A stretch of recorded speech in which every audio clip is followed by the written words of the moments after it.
Amigos, muy buenos días. Sábado 2 de julio ya, mes de la patria. Acá estamos, sus amigas Mónica Ayaya y Rosa Bartra, para una edición más de Pico a Pico. Muy buenos días, Mónica. Hola, Rosa. Muy buenos días a todos los que nos siguen. Aquí estamos siempre con alegría, con esperanza, con mucho optimismo. Las cosas económicamente no van bien, pero es nuestro deber por nosotros, por los que nos quieren y por el Perú, estar alegres, optimistas, bailando, cantando y también reclamando por lo que debemos reclamar como ciudadanos. Bueno, Hola. en realidad no están las cosas nada bien, nada bien. Los precios están por las nubes.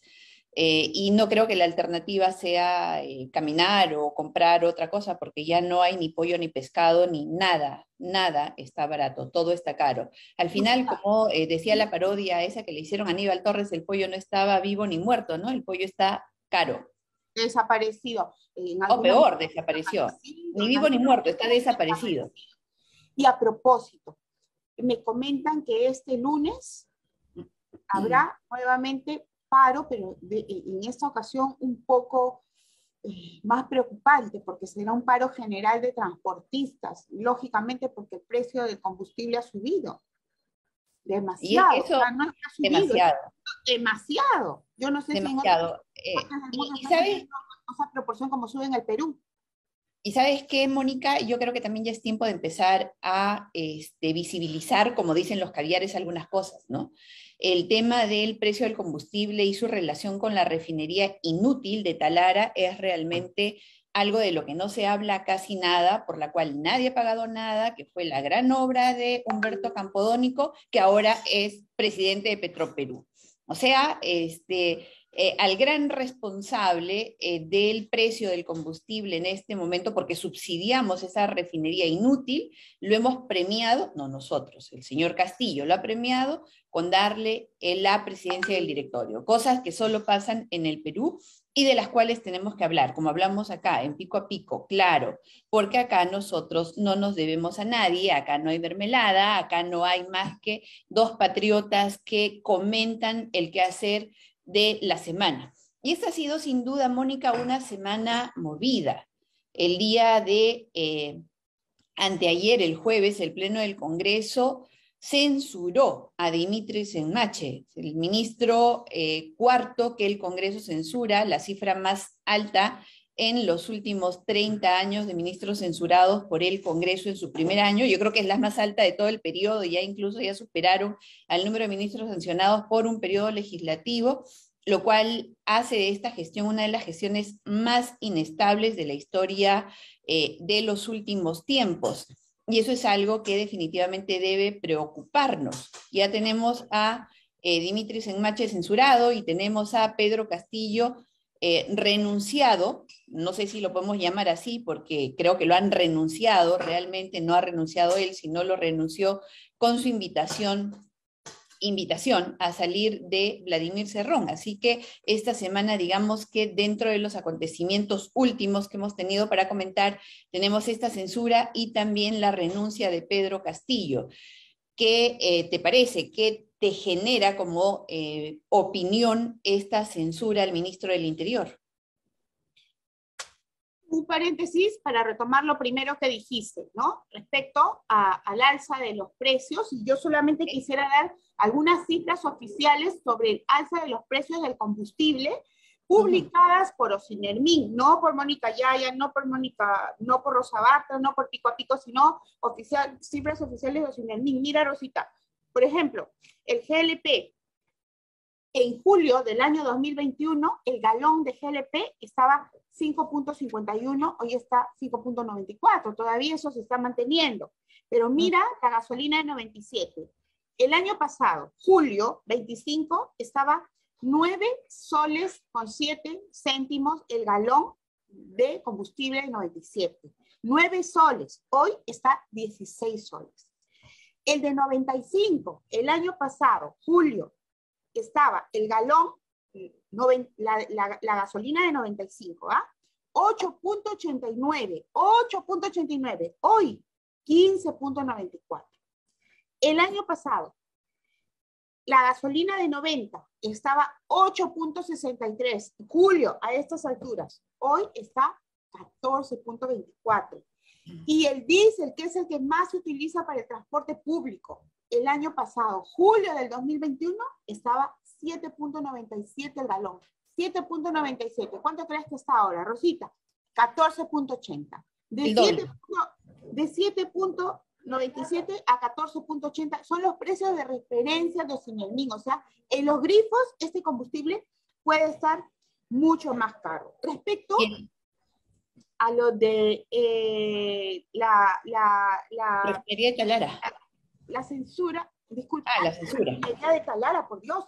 Campodónico no solamente es el autor intelectual, pero es cómplice de Ollanta-Humala y de Nadine Heredia con la creación de ese elefante blanco que es la refinería o el gasto en la modernización de la refinería de Talara, que hoy todos seguimos pagando a través de nuestro recibo de luz, por si acaso. Nos lo están cobrando en nuestro recibo de luz y creo que nunca dejaremos de pagar eso. Y sin embargo, el Campodónico es presidente de Petroperú y continúa con las licitaciones opacas, oscuras, sin publicar las propuestas de los que participan en las licitaciones. Por ejemplo, hay un tema del que no se está hablando.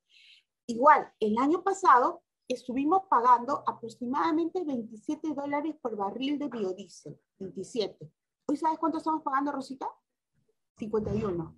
De 27 a $51 el barril de biodiesel. ¿Gracias a quién? Gracias a Campodónico y a Pedro Castillo y a su política de contratar a personas que no solamente no están preparadas para el cargo, sino que son corruptas. Y en el caso del ministro Segmach, que acabas de mencionar, es obvio que tenía que ser censurado ese señor, porque no solamente ha permitido la fuga de Fray Vázquez, del secretario de Palacio Bruno Pacheco, sino la de Juan Silva, el que según las grabaciones de Samir Villaverde ha recibido, por si acaso Samir Villaverde es un delincuente, pero está postulando a ser colaborador eficaz, y ha proporcionado grabaciones en las que el señor Juan Silva no ha negado su voz, y en la que se escucha que recibe 100.000 grandes, que yo entiendo que son $100.000.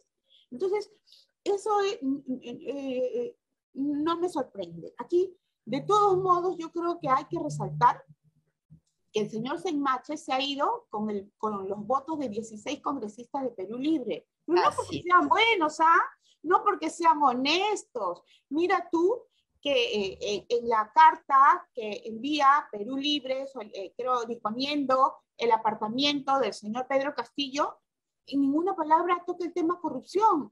Nunca toma el tema Zarratea.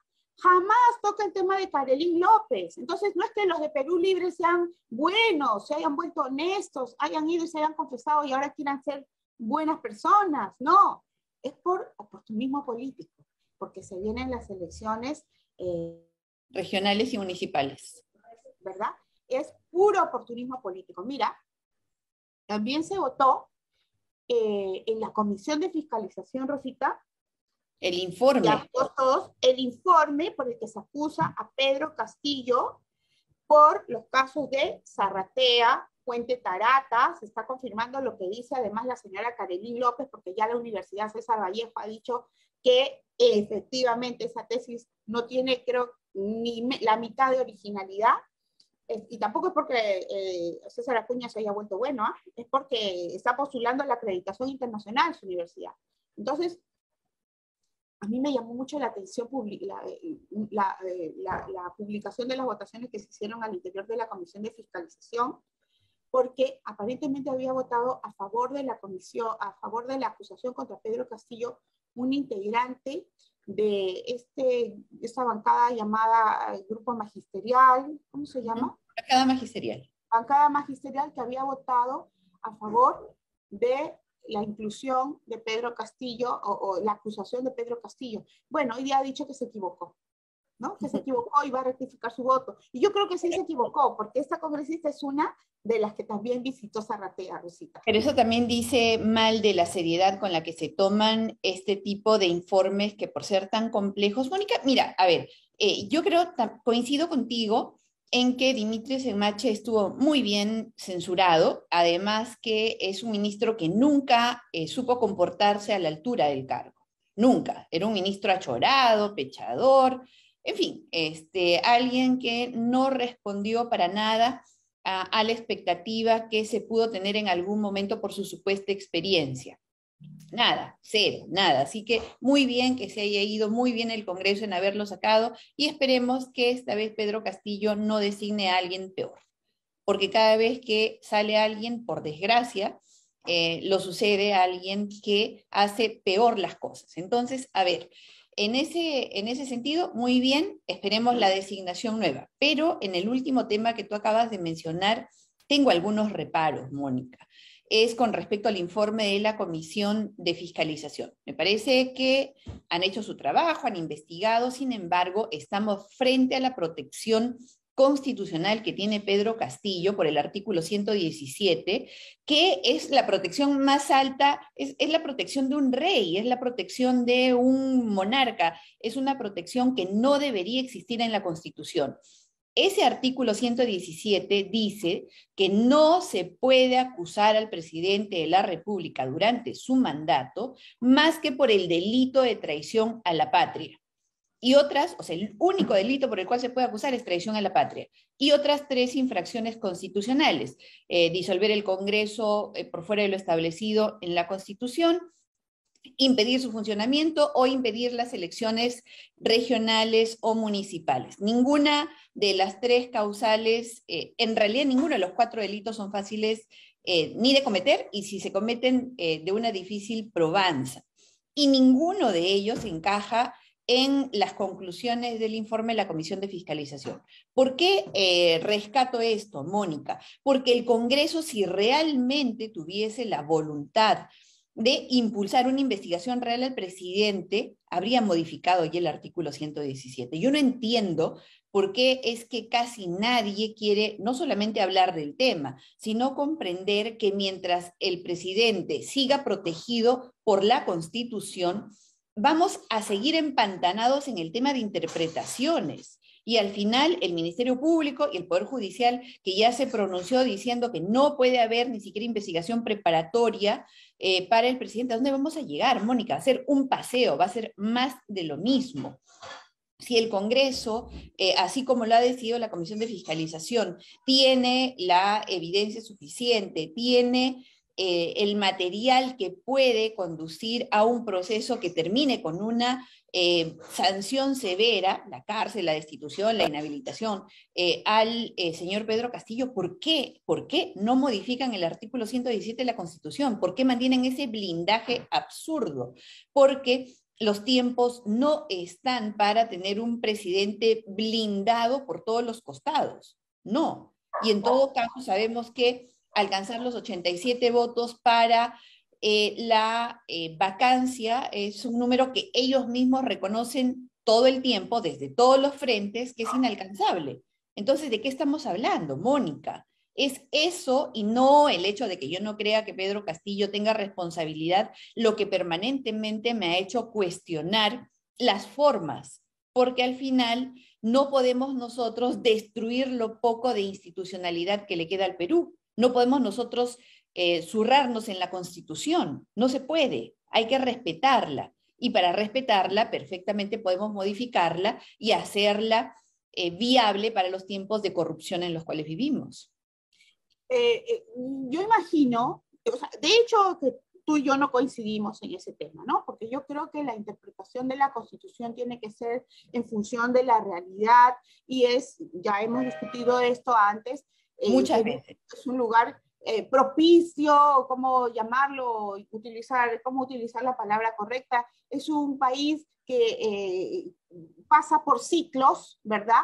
En el que se presta a que algunos pseudo-nacionalistas se consideren Hugo Chávez, Nicolás Maduro, capaces de quedarse más del periodo gubernamental constitucionalmente establecido, y si tenemos la mala suerte de tener un Hugo Chávez, un Nicolás Maduro en el Perú, entonces nunca sería acusado, ¿verdad? No podría ni siquiera ser investigado. Entonces, ahí estamos en desacuerdo, y yo creo que no vamos a perder más tiempo discutiendo eso. No vamos a perder más el tiempo, pero en realidad yo insisto, no se trata de interpretar. Se han modificado casi 60 artículos de la Constitución para retorno a la bicameralidad y retorno a la reelección. ¿Por qué no modifican un solo artículo para facilitar y dejarnos de interpretaciones y con eso el manoseo de la Constitución? Pero punto final.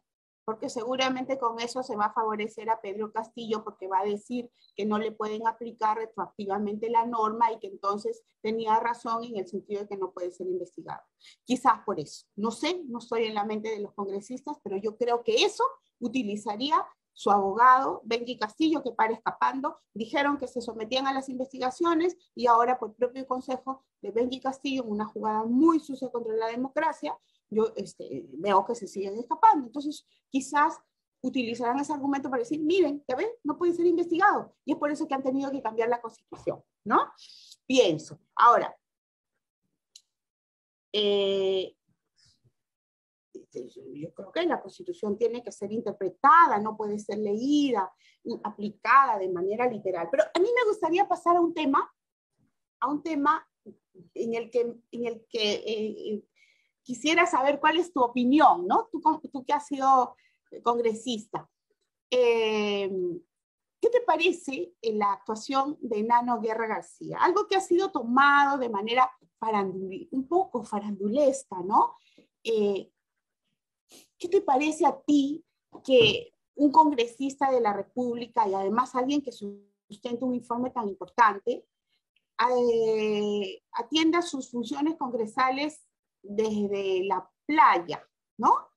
Yo o sea, veo que muchos se ríen, toman a la broma el tema, pero yo pienso que eso es éticamente cuestionable, ¿sabes? Porque, mira, ponte en el caso de una familia, ¿no? Vamos a ponernos, lógicamente, entre una familia y el Congreso hay una diferencia política más o menos importante, aunque de todos modos hay algunas cosas allí que funcionan para ambas situaciones, ¿no? Cuando hay un problema en la familia, algo por resolver, alguien que está realmente preocupado, que tome en serio las responsabilidades que tiene, está allí, esa persona. Voy personalmente a solucionar, a conversar, a escuchar, a tratar de llegar juntos a una solución. Este tipo de situaciones hace mal a la imagen del Congreso, ¿no? La gente dice, mira, para eso le pagamos, para que trabaje desde la playa. Tiene una consecuencia política importante, aunque a muchos les dé risa, aunque muchos lo tomen como una anécdota. Y a mí, que soy una defensora del Congreso, porque cuando me preguntan los periodistas, me dicen, doctora, pero el Congreso, un momentito, defendamos la institución congresal. Es como decir, como hay algunos policías que se portan mal, cerremos las comisarías. Eso no puede ser, ¿no? Pero ¿tú qué piensas, Rosa? Yo quisiera saber tú qué piensas. Mira, Mónica, este Congreso está integrado mayoritariamente por congresistas novatos, sin experiencia. De hecho, Nano Guerra es uno de ellos. Y ojo que Nano Guerra ha sido, porque voy a hablar en dos extremos, el extremo ético y el extremo formal, legal. Mira, entonces, digamos que voy a referirme primero al extremo ético. Nano ha sido muy crítico del Congreso, de los congresistas, de los políticos, y creo que ahora está comprendiendo que hacer política involucra grandes sacrificios. Sí, pues, los políticos sacrificamos la familia, los políticos sacrificamos nuestro tiempo personal, sacrificamos nuestra vida privada. Es algo de lo que se habla muy poco. Si tú realmente quieres cumplir, es una misión bastante sacrificada. Ya no tienes vida personal, no tienes vida privada, la familia sufre mucho, sobre todo si hablamos de mujeres, de las mujeres es más duro todavía porque digamos, ese rol natural de cuidar a nuestros hijos y estar permanentemente con ellos es uno de los roles más sacrificados. Y por lo tanto, Bienvenidos, esa es la realidad. Sí, hay que sacrificar a la familia, sí, hay que sacrificar el tiempo, sí, hay que sacrificar el fin de semana. No hay justificación alguna en ese extremo, menos en un momento tan difícil para nuestro país y en el cual se exige la máxima responsabilidad al momento de legislar, de tal manera que no estemos después arrepintiéndonos de lo que aprobamos. No nos damos cuenta de lo que aprobamos. Claro, pues que nos vamos a dar cuenta si no estamos totalmente concentrados en lo que se está haciendo. Y me parece que es un acto éticamente reprochable.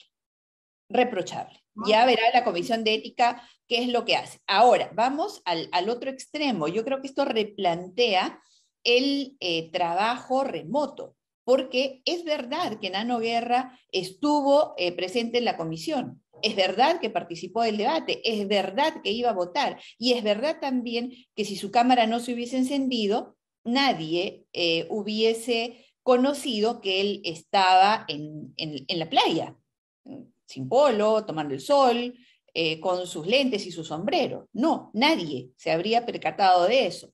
Entonces, ¿cuántos realmente están cumpliendo con estar concentrados en la sesión? ¿O están acaso armando su troncho? ¿O acaso están maquillándose? O qué sé yo.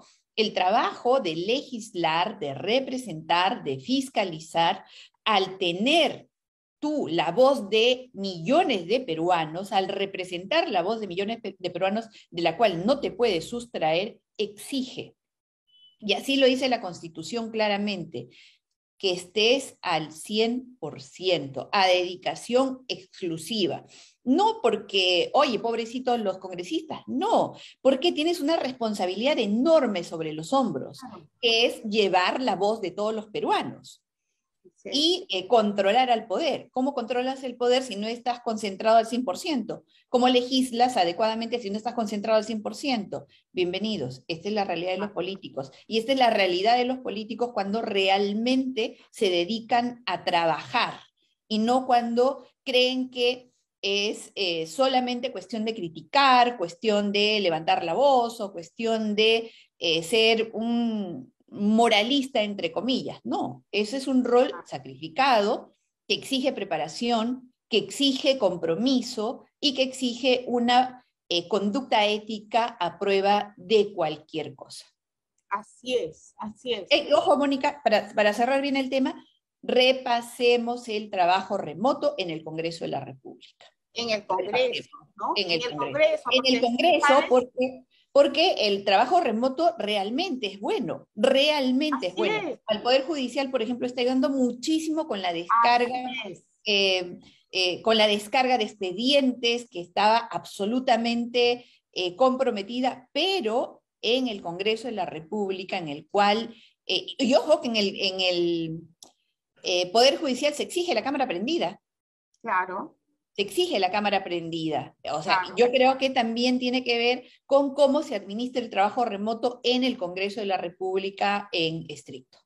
Así es, así es. Y en el Poder Judicial sería inconcebible que alguien declare estando en la playa, ¿no? Por ejemplo. Entonces, eso es una referencia de la seriedad con la que se debe tomar algunos temas. Bueno, Rosa, yo creo que no debemos dejar de mencionar una alerta que tuvimos el jueves sobre un deslizamiento que hubo de un cerro, de Cruz de Jalapa, en Ancash. Aparentemente no se han reportado realmente desaparecidos, aunque escuché el mismo jueves que había 3 desaparecidos de la tercera edad, pero las noticias posteriores dijeron que no hay desaparecidos, ni heridos aparentemente, ni personas fallecidas, gracias a Dios. Pero es importante algo, mira, qué bueno, y en este caso hay que felicitar a las autoridades locales y al INDECI que alertaron con anticipación, desde el 21 de junio, la posibilidad del deslizamiento del cerro.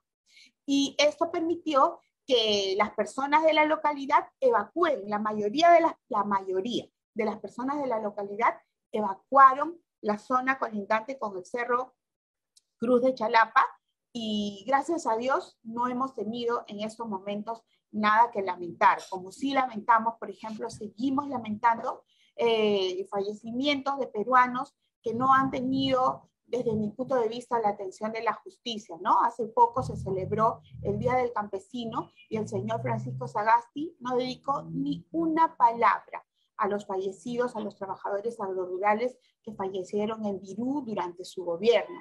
Y hay muertes de peruanos que ya se han olvidado. Acuérdate de los 13 de la discoteca, ¿cómo se llamaba esa? Que 13 muchachos que murieron en plena cuarentena. Claro, que fueron asesinados literalmente. Así es, Rosa. Y de los que nadie ha dicho nada. Así es. Hay algo que a mí me llama mucho la atención, Rosa. Leo periódicos de otros países y hay censuras de ministros cuando muere, por ejemplo, de manera, por una negligencia de las autoridades, cuando muere un argentino, cuando muere un italiano, el ministro es llamado de manera inmediata al Parlamento y si hay responsabilidad de la policía, ese ministro tiene que ser destituido. En el Perú, me parece que no se da el mismo valor a la vida de nuestros connacionales, de nuestros hermanos, de los peruanos, y eso indica mucho de cómo nos valoramos, ¿no? Por eso yo creo, y siempre recuerdo, hay muertos en Virú, hubo muertos durante la primera vuelta, o ya creo que cuando había culminado la primera vuelta en las elecciones, en las últimas elecciones presidenciales, hubo personas muertas por razones políticas en el Brain, y nadie está protestando por eso. Los chicos fallecidos, los 200.000 muertos de Martín Vizcarra. Son personas que en estos momentos están haciendo falta en sus casas. ¿Cuántos huérfanos han quedado? Y creo que ese tipo de situaciones en las que un peruano se va por negligencia de nuestras autoridades debe merecer nuestro rechazo y nuestro dolor, porque se trata de peruanos. Nos duele la muerte de cualquier ser humano, pero nosotros debemos sentir muchísimo más la muerte de un peruano, porque un peruano vale muchísimo. Y sobre eso, con eso, yo por mi parte quisiera despedirme, mi querida Rosita. Y aplaudo la decisión de las autoridades de Ancash, que alertaron a tiempo a la población para que ese deslizamiento no dé lugar a llanto, ¿no? A llanto, que es lo que sucede cuando duele la muerte de alguien.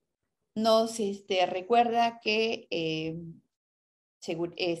Defensa Civil somos todos, que debemos estar preparados para eventos lamentables como este, y que las autoridades, para eso son autoridades, para prevenir, para alertar, para dirigir, y en eso tienen que pensar seriamente nuestros amigos en octubre próximo, cuando decidamos quiénes van a dirigir nuestros destinos desde los gobiernos locales y los gobiernos regionales. Mónica, nos ha quedado corto el tiempo, hubiera querido comentar también sobre las visitas de Francisco Sagasti, que no fue una, ni fueron dos, ni fueron tres, como decía la canción esa de hace algunos años, ¿no? Fueron 5 visitas, pero lo dejaremos para el siguiente Pico a Pico. Gracias a BHTV, gracias a la Coordinadora Republicana y gracias al portal La Abeja también por mantenernos en contacto con ustedes. Síganos en nuestras redes, estamos siempre para servirlos y aún en la peor de las circunstancias, somos un país que ha pasado todas las calamidades y tiene la experiencia y el temple para salir adelante, así que confío que vamos a salir de esta también. Que tengan todos muy buenos días, feliz fin de semana. Adiós. Chao.